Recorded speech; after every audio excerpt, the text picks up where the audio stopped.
So ఉదాహరణగా ప్రియులారా, debates చాలా వేడిగా జరిగాయి. మన క్రైస్తవ నాయకులు కూడా మంచి వాక్యాలు చెప్పారు, కానీ లాస్ట్లో తడబడ్డాడు అనుకుందాం. సో ఇక్కడ మధ్యలో ఇంకొక వ్యక్తి ఉన్నాడు, ఇంకో వ్యక్తి వేరే మతస్థులు, వారు మాత్రం బంబార్డింగ్ చేస్తూ ఉన్నారు. ఆ సత్యం చెప్తున్నారు, ఈ సత్యం చెప్తా ఉన్నారు. చివరికి ఒక పేల ముఖం వేసుకొని మనకు సంబంధించిన వ్యక్తి బయటకు వచ్చాడు. అంటే ఆ ఓటమిని అంగీకరించి బయటకు వస్తాడు. What does that mean? ఏంటి దాని అర్థం?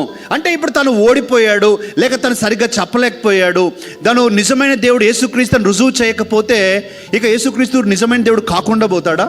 తను రుజువు చేయనంత మాత్రాన యేసుక్రీస్తు నీ కొరకు నా కొరకు మరణించాడు అనే సత్యం కాకుండా పోతుందా?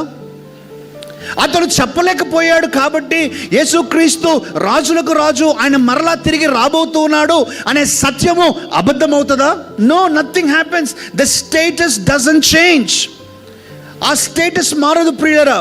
అక్కడ జరిగిన వాస్తవం ఏంటంటే, అనవసరంగా ఆయన తల దూర్చి తన్ను తాను అవమానపరుచుకున్నాడే తప్ప దేవుని విషయంలో ఏమీ జరగల. అందుకనే పౌలు భక్తుడు చాలా స్పష్టంగా చెప్తాడు, మీరు అనవసరమైన వాగ్వివాదాల జోలికి వెళ్ళబాకండి, ఏమీ రాదు దాంట్లో నుంచి. అనవసరంగా మీరు వాటి జోలికి వెళ్ళబాకండి. ప్రియులారా, మన ఆఫీసెస్లో కానీ మన ఫ్రెండ్స్ మధ్యలో కానీ when you have a discuss, అంతేకాని డిబేట్స్లోనికి, ఆర్గ్యుమెంట్స్లోనికి మనం వెళ్ళకూడదు. కారణం, వాటి ద్వారా ఏ లాభము కూడా జరగదు. వారిలో పెద్ద మార్పు వచ్చేసేది జరుగుద్దని మనం ప్రియులారా, ఉదాహరణగా ఒక డెడ్ మ్యాన్ రైజ్ అప్ అయినాడు అనుకోండి, వాళ్ళు ఏమంటారు, ఆ డాక్టర్లు తప్పు రిపోర్ట్ ఇచ్చారండి. ఈ రోజుల్లో చాలా జరుగుతూ ఉన్నాయి కూడా, మన బ్రతికినా కూడా కొన్నిసార్లు డెత్ రిపోర్ట్ ఇస్తూ ఉన్నారు. అదే జరిగింది, నీదేం పెద్ద లేదు అని అంటారు.